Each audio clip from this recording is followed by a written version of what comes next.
But more than courage, our framework needs to be rooted in empathy and clarity.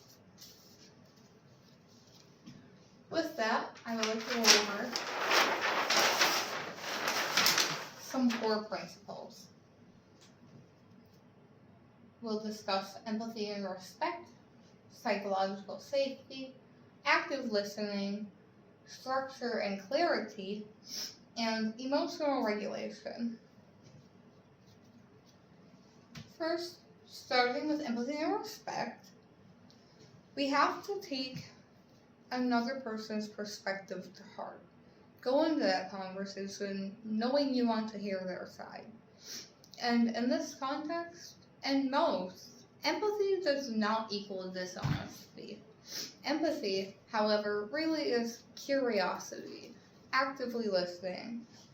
Because with empathy comes respect, and respect is validation and clarity, and accepting that someone else's reality can coexist at the same time as ours.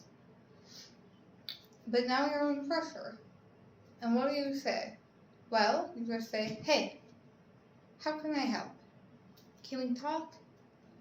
And that shows compassion and empathy, because you're trying to see the other person's perspective and trying to help them solve the problem.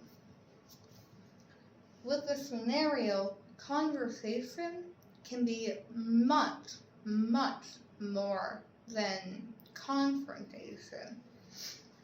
And there's a quote from Dale Carnegie that respect starts where judgment ends.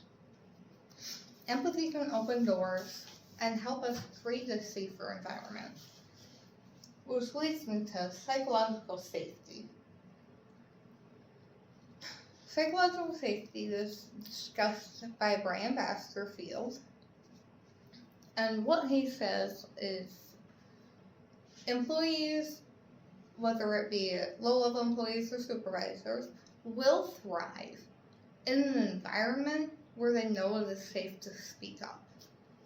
Leaders can start by admitting their mistakes and showing those employees that vulnerability is accepted. Psychological safety is a lot like oxygen. It's invisible, but it's vital to create a successful workplace. Without it, everyone will say less and trust less. With that openness, we can learn how to win together. My next topic is active listening. And what that is, we've all been in a scenario where we can say, yeah, I was listening, but you were actually only thinking about how you would respond. Active listening is the opposite of that. With active listening, we need to let silence work. We need to be present, and we need to show respect after. You can say, hey, did I get that right? And that will show that you value their opinion. And feeling heard is not the same as feeling listened to. And good manners aren't emotional intelligence, which leads me to structure and clarity. Empathy needs a plan, and we cannot let emotions impede our path in that plan.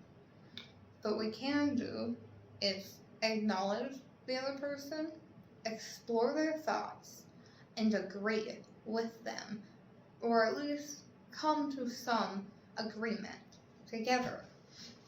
Let's back it up a little bit. Let's talk about acknowledging the problem first. You need to name the issue and recognize the emotions behind it.